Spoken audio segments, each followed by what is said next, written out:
Emu పక్షుల దాణాలో జీర్ణం కాగల మాంసకృతులు, అమైనో ఆమ్లాలు, లైసిన్, మిథియోనిన్ వంటి పిండి పదార్థాలు తగుపాళ్లలో ఉండాలి. లవణ మిశ్రమం, విటమిన్లు దాణాకు కలపాలి. తేమ 11% కంటే ఎక్కువ ఉండకుండా దాణాను తాజాగా తయారు చేసుకోవాలి. దాణా ఖర్చు ఎక్కువ కాబట్టి దాణా మిశ్రమంలో సంపూర్ణ పోషక విలువలు ఉండగల దాణాను కొనుక్కోవాలి. వీలైతే దాణాను తయారు చేసుకోవచ్చు కూడా. ఈము పక్షులు గుళికల రూపంలో దాణాను ఇష్టపడతాయి. దాణాలో ఎటువంటి బూజు వ్యాపించకుండా, దాణా వ్యర్థం కాకుండా చూసుకోవాలి. ఈ బర్డ్ అంతా కూడా ఫ్రెండ్లీ బర్డ్ అండి. ఇది చూడడానికి వైల్డ్ అయినా కానీ ఇది ఫ్రెండ్లీ బర్డ్. ఇది దీనికి వచ్చేసి ఫీడ్ వచ్చేసి మన పౌల్ట్రీ ఫీడే, maize, soya, sunflower cake plus medicines అన్ని మిక్స్ చేసి కూడా వీటికి ఇస్తుంటాం. అంటే పర్టికులర్ అప్ టు 3 months వరకు చిక్ ఫీడ్ వస్తుంది. అటు 3 months నుంచి 16 months వరకు గ్రోయర్ ఫీడ్ ఉంటుంది. 16 months నుంచి 18 months వరకు మన క్రాసింగ్ స్టార్ట్ అవుతుంది కాబట్టి అప్పుడు లేయింగ్ ఫీడ్ ఇస్తూ ఉంటాం. 18 months నుంచి 20 months మధ్యలో ఫస్ట్ లేయింగ్ స్టార్ట్ అవుతుంది. ఇది ఫస్ట్ అంటే ఫామ్ పెట్టిన వాళ్ళకైతే ఫస్ట్ 3 months చిక్స్ తీసుకుంటే 18 to 20 monthsలో మనకు లేయింగ్ స్టార్ట్ అవుతుంది. లేయింగ్లో ఒకసారి లేయింగ్ వచ్చేసిన తర్వాత అప్ టు మనకు బర్డ్ లైఫ్ కూడా 30 years వరకు ఉంటుందండి. ఎవ్రీ ఇయర్ కూడా మనకు ఎగ్స్ వస్తూ ఉంటాయి, మనకు రెవెన్యూ అనేది కూడా ఉంటుంది. ఈము పక్షులకు సంక్రమించే జబ్బుల్లో సూక్ష్మజీవుల ద్వారా సంక్రమించే ఈ కొలి, క్లాస్ట్రీడియం వ్యాధి, ఆస్పర్జిల్లోసిస్ వ్యాధులు ముఖ్యమైనవి. పరిసరాలను శుభ్రంగా ఉంచి శానిటైజర్ మందులను వాడడం, దాణాలో తగిన సూక్ష్మ పోషక పదార్థాలు ఉండేటట్లు చూసుకున్నట్లయితే చాలా వరకు ఈ జబ్బులను అరికట్టొచ్చు. ఈము పక్షులను మిగతా కోళ్ల పరిసరాల చెంత ఉంచకుండా దూరంగా ఉంచాలి. సాధారణంగా ఈ పక్షులు వెరీ టఫ్ బర్డ్, హార్డీగా ఉంటాయి. సేమ్ టైమ్ హ్యూమన్కి ఫ్రెండ్లీగానే ఉంటాయి. సో ఈ పక్షుల్లో వచ్చే రోగాలు ఏంట్రా అంటే సాధారణంగా పరాన్నజీవులు తీసుకున్నట్టయితే బాహ్య పరాన్నజీవులు, అంతర పరాన్నజీవులు అనేవి ఉంటాయి. బాహ్య పరాన్నజీవుల్లో లైస్ ఎక్కువగా ఉండడం వల్ల వీటికి పీరియాడికల్గా సంవత్సరానికి 2 సార్లు డీవార్మింగ్ చేయడం జరుగుతుంది విత్ ఐవర్మెక్టిన్ ఇంజెక్షన్ ద్వారా. అదేవిధంగా చిన్నపిల్లల వయసులో వీటికి నెమటోడ్స్, ఇంటర్నల్ పారాసైట్స్ ద్వారా రోగాలు వచ్చే అవకాశాలు ఉన్నాయి కాబట్టి రెగ్యులర్గా వీటికి ప్రతి నెల డీవార్మింగ్ చేయడం జరుగుతుంది సంవత్సరం వరకు. సంవత్సరం దాటిన తర్వాత బ్రీడింగ్ సీజన్ ముందు, సీజన్ తర్వాత కూడా ఐవర్మెక్టిన్ ఎక్స్టర్నల్ పారాసైటిక్ చేయడం జరుగుతుంది. అదేవిధంగా ఇక్కడ వీటికి బ్యాక్టీరియల్ డిసీజ్ చాలా ఎక్కువగా వస్తున్నాయి. బ్యాక్టీరియల్ డిసీజ్ అంటే రైతు సహజంగా ఇచ్చే నీటిలో కనుక కోలీఫామ్ ఇన్ఫెస్టేషన్ కనుక ఉన్నట్లయితే ఇవి పెద్ద పక్షులు కానీ చిన్న పక్షులు కానీ ఆకుపచ్చ రెట్లు కానీ తెల్ల రెట్లు కానీ వేయడం జరుగుతుంది. అది మిక్స్డ్ బ్యాక్టీరియల్ ఇన్ఫెక్షన్ కోలీఫామ్తో పాటు ఈకోలై, క్లబ్షిల్లా, సూడోమోనాస్ ఇవన్నీ ఉండడం వల్ల మిక్స్డ్ బ్యాక్టీరియల్ ఇన్ఫెక్షన్ వచ్చి నిక్రోటిక్ ఎంట్రైటిస్ ఉండడం వల్ల కొన్ని పక్షులు చనిపోతూ ఉంటాయి.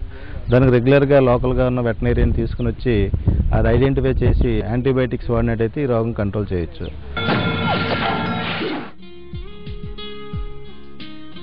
42 వారాలు పైబడిన పక్షులు కోతకు వస్తాయి. ఈ దశలో వీటి దాణాలలో 3 నుంచి 5% అధికంగా క్రొవ్వుల్ని వాడినట్లయితే ఇవి తొందరగా బరువు పెరుగుతాయి. ఆడా మగా పక్షుల్ని వేరువేరుగా పెంచాలి.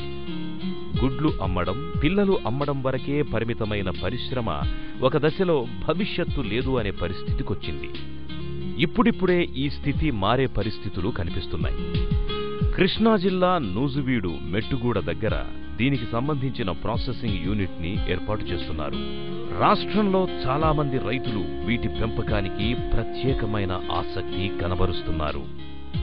రాబోయే రోజుల్లో ఈము పరిశ్రమకు మహర్దశ పట్టబోతుంది అంటారు వినిలా ప్రాసెసింగ్ అధినేత శ్రీనివాసరావు.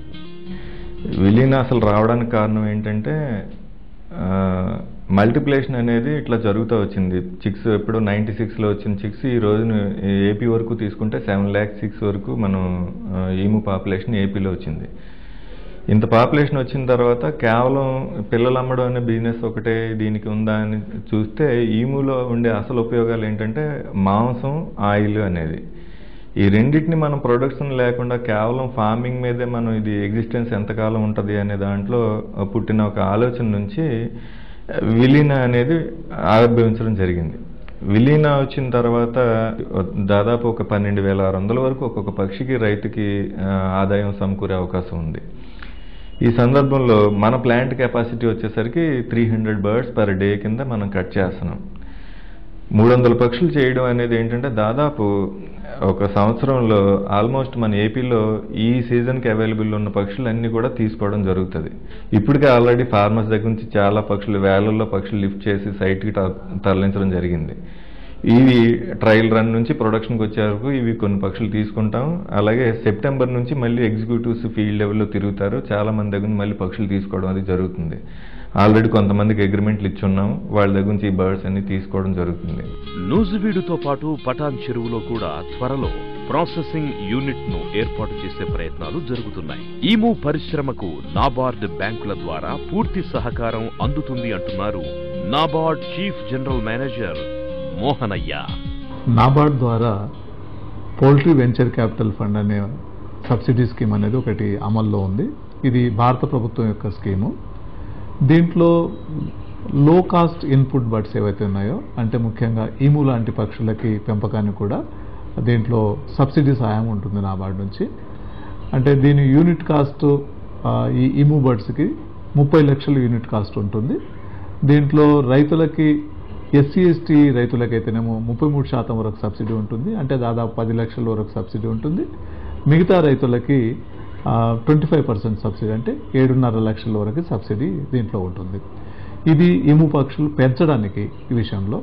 ఇంక ఇది కాకుండా ప్రాసెసింగ్ చేయడానికి లేదు వాటిని మార్కెటింగ్ చేయడానికి కూడా యూనిట్ సైజుకి, అంటే ఒక నిర్ధారణ ఏం లేదు, ఎంత సైజు పెట్టాలనుకున్నా దానికి ప్రకారంగా తీసుకోవడానికి ఉంటుంది. దాంట్లో ఒక స్కీమ్లో ప్రాసెసింగ్ దాంట్లో 5 కోట్ల వరకు టోటల్ ఫైనాన్షియల్ అవుట్లే ఉంటుంది. అంటే 1.25 crores వరకు కూడా సబ్సిడీ దాంట్లో ఉంటుంది. అంటే ముఖ్యంగా ఈము పక్షులను పెంచడానికి అయితేనేమో 30 లక్షల వరకు ఉండే యూనిట్ కాస్ట్ ఏదైతే ఉంటుందో దాని మీద సబ్సిడీ ఉంటుంది. తర్వాత ప్రాసెసింగ్ అయితేనేమో దాదాపు 5 కోట్ల వరకు టోటల్ ఫైనాన్షియల్ అవుట్లే మీద కూడా మనకు ఉంటుంది. ఇది కాకుండా వాటికి సపోర్ట్గా అయిన కోల్డ్ చైన్స్ కానీ లేకపోతే ట్రాన్స్పోర్ట్ వెహికల్స్ కానీ వీటన్నింటి కూడా ఈ సబ్సిడీ పథకాల్లో ఈము ఫార్మర్స్ దాన్ని అవైల్ చేసుకోవడానికి వీలుగా ఉంటుంది. అంటే ఎవరైతే ప్రాసెసింగ్లోకి వెళ్తున్నారో దాంట్లో తీసుకోవడానికి వీలుగా ఉంటుంది. మార్కెటింగ్ చేసే వాళ్ళు కూడా ఈ సబ్సిడీ పథకాల నుంచి అంటే సబ్సిడీని అవైల్ చేసుకోవడానికి అవకాశం ఉంటుంది. ఈ విధంగా అంటే రైతులు ఎవరైతే ఇప్పుడు ఈము పెంపకానికి వెళ్తున్నారో ఈ స్కీముల గురించి అవగాహన పెంచుకొని వీటిలో ఉన్న లబ్ధిని వాళ్ళు తీసుకోవడానికి అవకాశం ఉంటుంది. ఈము పక్షికి సంబంధించి శరీరంలో అన్ని భాగాలు మానవ ప్రయోజనాలకు ఉపయోగపడతాయి.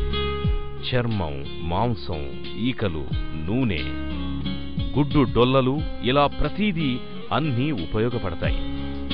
ఒక పక్షి నుండి సుమారు 8 నుంచి 12 అడుగుల చర్మం లభిస్తుంది. ఇది చాలా అందంగా ఉంటుంది. మెత్తగా, పలుచగా, బలంగా ఉంటుంది. దీంతో హ్యాండ్ బ్యాగులు, బూట్లు, జర్కిన్స్ మొదలైన వాటిని తయారు చేస్తారు. దీని చర్మంతో తయారు చేసిన వస్తువులు కొనడం చాలామంది హోదాకు చిహ్నంగా భావిస్తారు. దీని మాంసంలో కొలెస్ట్రాల్ తక్కువగా ఉండి ఖనిజ లవణాలు, విటమిన్లు, మాంసపు కృతులు ఎక్కువగా ఉంటాయి. ఇవి అధిక శక్తిని ఇస్తాయి. అందువల్ల మిగతా మాంసాల కన్నా ఈము మాంసానికి ఎక్కువ డిమాండ్ ఉంది.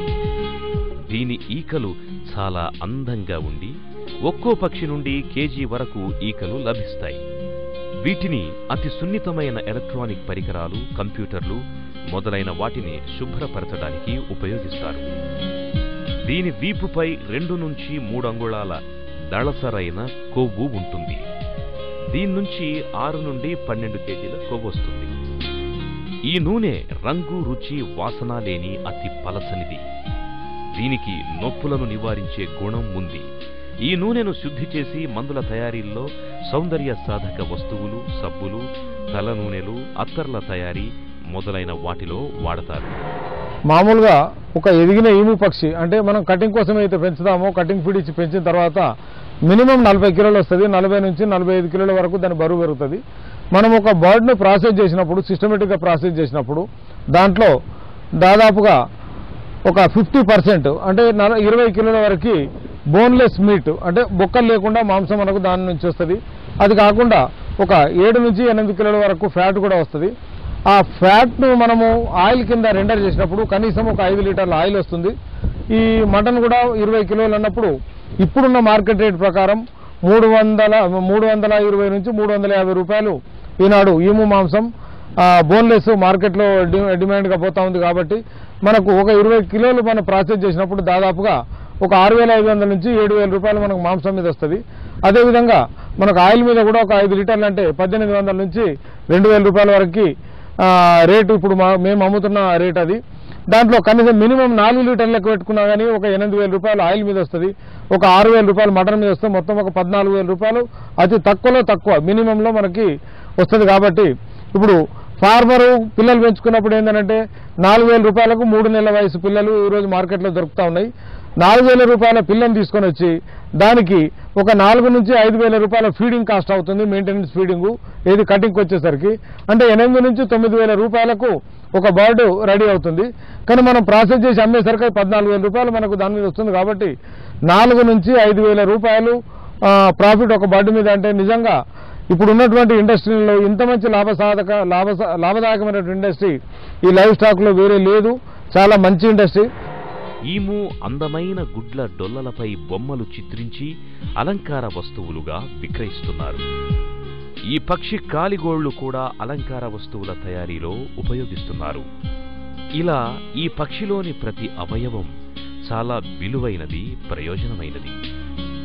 అందుకే పెంపకందారులకు ఈము పక్షి వరప్రదాయిని అని చెప్పవచ్చు. నిరాశ నిస్పృహల్లో కొట్టుమిట్టాడుతోన్న రైతాంగానికి ఈము నిస్సందేహంగా ఒక ఆశా కిరణం. ప్రస్తుతం ఎక్కడికక్కడ విడిగా ఉన్న ఈము రైతులను ఒక దగ్గరికి చేర్చి ఈము పరిశ్రమను భారీ స్థాయికి తీసుకెళ్లే ప్రయత్నం చేస్తున్నామంటున్నారు Andhra Pradesh state authorised federation of emu farms president Saptagiri. ఇప్పటి వరకు ఈము రైతులందరూ ఆంధ్రప్రదేశ్లో 5,000 మంది పైగా పెంపకం సాగిస్తూ ఉన్నారు. దీని మీద డైరెక్ట్గా ఇండైరెక్ట్గా ఒక 2 లక్షల మంది ఉపాధి పొందుతూ ఉన్నారు. అయినా ఇది ఆర్గనైజ్డ్ సెక్టార్గా గుర్తింపు అనేది ఇంతవరకు జరగలేదు. అలాంటి క్రమంలో మేము ఈ ఫార్మింగ్ జరుపుకుంటూ వెళ్తున్న దృష్ట్యా రైతులు సంఘటితంగా ఏర్పడి గవర్నమెంట్ నుంచి రావాల్సిన సహాయాలని అట్లానే రాయితీలను కానీ పొందే విధంగా ఉండటానికి జిల్లా సంఘాలు ఏర్పడి ఆ జిల్లా సంఘాలన్నీ కలిసి రాష్ట్ర సమాఖ్యగా ఏర్పడి మనకు కావాల్సిన కోరికలు ఏమున్నాయి, మనకున్నటువంటి ఇబ్బందులు ఏమున్నాయి ప్రభుత్వానికి తెలుపుకొని అట్లానే యానిమల్ హస్బెండరీ సహాయం మనం తీసుకొని మన పెంపకాన్ని వృద్ధి చేసుకోవడానికి అట్లానే మెడికల్ సపోర్ట్ తీసుకోవడానికి ఒక ఆర్గనైజేషన్ ఉంటే బాగుంటుందనే ఉద్దేశంతో ఈ Andhra Pradesh state authorised federation of emu farmers అనేది ఏర్పడటం జరిగింది.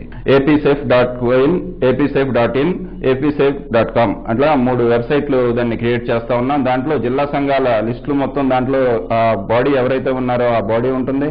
అట్లానే ఫార్మర్ లిస్ట్ కూడా దాంట్లో మేము పెట్టబోతా ఉన్నాం. మెడికల్ గైడెన్స్ కోసం కూడా దాన్ని ఈమెయిల్ ఐడీస్ అట్లాంటివి ఇవ్వబోతా ఉన్నాం. డాక్టర్ సలహాలు కూడా వాళ్ళు దాని ద్వారా తెలుసుకోవచ్చు. ఆల్రెడీ ఎగ్జిస్టింగ్ ఫార్మర్స్, కొత్త ఫార్మర్స్ కూడా ఎట్లాంటి పిల్లల్ని ఎంపిక చేసుకోవాలి, ఏ జిల్లాలో ఉన్న వాళ్ళు ఆ జిల్లా కమిటీని కాంటాక్ట్ చేసుకోవడానికి వాళ్ళ ఫోన్ నెంబర్స్ కూడా దాంట్లో మేము వెబ్సైట్లో నిక్షిప్తం చేయబోతా ఉన్నాం. వాళ్ళ ద్వారా కూడా వాళ్ళ సలహాలు తీసుకొని వాళ్ళు మంచి పిల్లల్ని ఎంపిక చేసుకోవడం కోసం ఎక్కడెక్కడ తిరిగి మేము ఈ పిల్లలు తీసుకోవాలనే ఆలోచన లేకుండా వెబ్సైట్ ఓపెన్ చేసుకుంటే వాళ్ళకి మొత్తం సమాచారం అందే విధంగా కూడా దాన్ని వెబ్సైట్ని డిజైన్ చేస్తూ ఉన్నాం. అట్లా దాంట్లో సంతృప్తి చెందకపోయినా కూడా ఎవరికి ఫోన్ చేసినా కూడా మేము వాళ్ళకి సమాధానాలు చెప్పి వాళ్ళకి గైడ్ చేయడానికి మేము సిద్ధంగా ఉన్నాం.